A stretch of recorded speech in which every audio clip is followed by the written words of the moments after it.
ওকে, আসসালামু আলাইকুম। আমি সাদমান সজীব, স্বাগত জানাচ্ছি আজকের ব্লগে মাইজবান্ডার দরবার শরীফ থেকে। আজকে আমি মাইজবান্ডার শরীফে এসেছি জুমার নামাজ আদায় করতে। তার পাশাপাশি মাইজবান্ডার দরবার শরীফের দরগাগুলোর অনন্য যে সকল স্থাপনাগুলো আছে সেগুলো আজকের ব্লগে আপনাদের সামনে উপস্থাপন করার চেষ্টা করব। তাই শেষ পর্যন্ত দেখার দাওয়াত রইল। আমরা এখন সৈয়দ আহমদুল্লাহ মাইজবান্ডারির দরগার সামনে।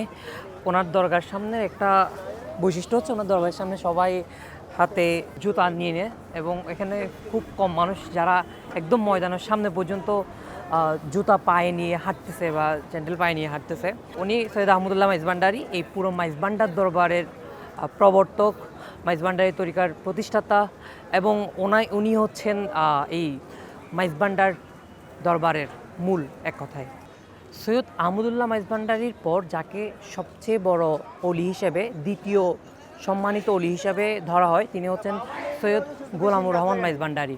সো আমার ডান পাশে যেই মাজারটা দেখতে পাচ্ছেন সেটা হচ্ছে গোলামুর রহমান মাইজভান্ডারির মাজার এবং এই মাজারটা পুনর্নির্মাণ করা হয়েছে। জাস্ট মাস কয়েক আগেই এটা পুনর্নির্মাণ সম্পন্ন হয়েছে এবং এটা ভিতর দেখার যেহেতু অ্যাক্সেস নাই ভিতরে ভিডিও করার, সো বাইরে থেকে বুঝতে পারছেন কীরকম আকর্ষণীয় একটা দরগা এবং একটা স্থাপনা নির্মাণ করা হয়েছে। এটা আমি এতক্ষণ ধরে আতাউল্লাহর সাথে একটু বোঝার চেষ্টা করতেছিলাম যে ওনাদের সম্পর্কগুলা, সৈয়দ আহমদুল্লাহ মাইজভান্ডারির সাথে সৈয়দ গোলাম রহমান মাইজভান্ডারির সম্পর্ক কি। আতাউল্লাহ শেয়ার করো তো।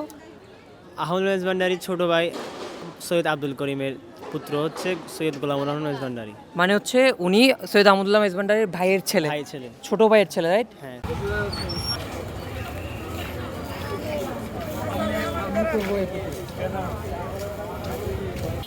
আমরা জুমার নামাজ আদায় করার জন্য বসছি জিয়াউল হক মাইজভান্ডারির রজায় পাকের পূর্ব পাশে এবং এখানে যে সারিবদ্ধ জামাতের লাইনগুলো দেখছেন এগুলো মূলত মাইজভান্ডারি শাহী জামে মসজিদের যে কাতার আছে সেখান থেকে আসছে এবং এটা এখন এখানে ময়দান হয়ে একদম শেষ পর্যন্ত চলে গেছে।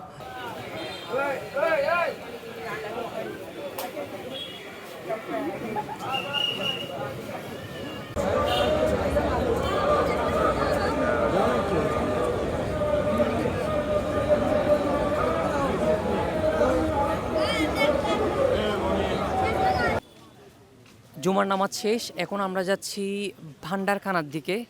এটা কোন মঞ্জিলের আতাউল্লাহ? গাউসিয়া হক মঞ্জিল। গৌসিয়া হক মঞ্জিলের ভান্ডারখানার দিকে। এখানের মধ্যে আমরা দুপুরে তাবরুক গ্রহণ করব। এখন পিছনে যে লাইনটা ধরছেন এই লাইনটা ধরেই কিন্তু খাবারের জন্য ভিতরে ঢুকছে আর কি। ওই মঞ্জিলটাই খুব বেশি পরিমাণে ভিড় ছিল, লম্বা লাইন ছিল, তাই আমরা এখন তাবরুক গ্রহণের জন্য অন্য একটা মঞ্জিলে আসছি। এটা আমির মঞ্জিল যথাসম্ভব।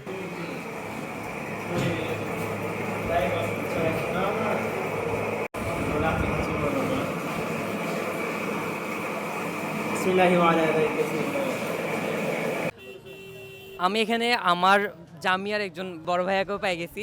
ভাইয়া কামিলে পড়াশোনা করছেন। আসসালামু আলাইকুম। ওয়ালাইকুম আসসালাম। কখন আসা হয়েছে হুজুর? আমরা আজকে জুমার আগে আসছি, এখানে জুমার নামাজ পড়েছি। আচ্ছা আচ্ছা, জুমার নামাজ পড়াইছে। প্রতি সপ্তাহে কি এদিকে আসা হয় বা এদিকে? এমনি মাঝে মধ্যে এখানে আসা হয় আচ্ছা আল্লাহর ওলিদের এই নজর করম পাওয়ার জন্য। আচ্ছা আচ্ছা, আল্লাহর ওলিদের কদমে হাজির দেওয়ার জন্য আমরা মাঝে মধ্যে জামিয়া শরীফ থেকে এখানে আসতে থাকি। আল্লাহ কোরআনের নির্দেশ মোতাবেক আমরা ওয়াকুনু মা'আস সাদিকিন, আল্লাহ বলেছেন তোমরা আমার অলির কদমে যাও। তোমরা যদি সঠিক রাস্তায় থাকতে চাও তাহলে আমরা অলির কদমে আসো। সেই আশায় আমরা আল্লাহর অলির কদমে হাজির দিয়েছি।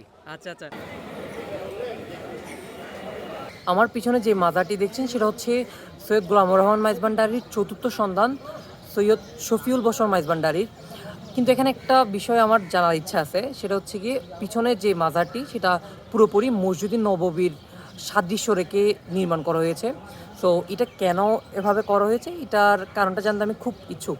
মাইজভান্ডারে আপনি যতক্ষণে হাঁটবেন আশেপাশে শুধু মাজার আর মাজার দেখবেন, কিছু ছোট, কিছু বড়, কিছু অনেক সুন্দর, কিছু একটু ছোটোখাটো। সো এই জায়গা থেকে একটু ভিন্ন কিছু চোখে পড়বে, সেটা হচ্ছে সৈয়দ দেলোয়ার হোসেন মাইজভান্ডারির মাজার। বেশ খোলামেলা, আমার ঠিক পিছনেই আছে এই মাজারটা। সৈয়দ দেলোয়ার হোসেন মাইজভান্ডারি হলেন সৈয়দ আহমদুল্লাহ মাইজভান্ডারির নাতি এবং উনি এই দরবারের মধ্যে বেশ বিখ্যাত একজন অলি।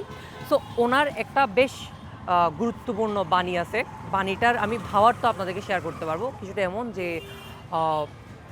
অলির সন্তান যদি অলি হিসেবে প্রকাশ না পায় তাহলে অলির সন্তানের স্থাপনা তৈরি করা কিংবা মাজার তৈরি করা উচিত নয়, এরকম একটা মশহুর বাণী আছে ওনার। তো এই জায়গায় এটিরই প্রতিবাদ হিসেবে ওনার মাজারটা খুবই সিম্পলি সাজানো এবং উপরের ছাদ পর্যন্ত নেই।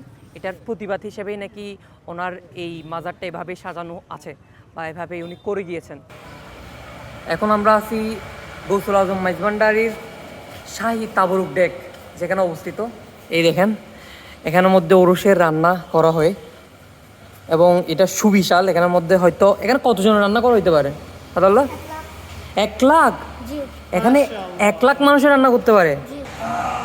এটা হচ্ছে কি গৌসুল আজম মেজবান্ডারির শাহী ডেকের শাহী চামচ, কত বড় চামচ বুঝতে পারছেন।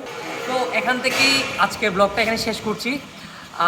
মেজবান্ডারে আমার আরও আসার ইচ্ছা আছে, মেজবান্ডারির কালচার, মেজবান্ডারির স্থাপনাগুলো সম্পর্কে আরও এক্সপ্লোর করার আমার খুব ইচ্ছা আছে। সামনে হয়তো উরুস আসছে, উরুসের মধ্যেও আমার আসার খুব ইচ্ছা আছে। ইনশাল্লাহ দেখা যাক। ব্লগটা শেষ পর্যন্ত দেখার জন্য অশেষ ধন্যবাদ।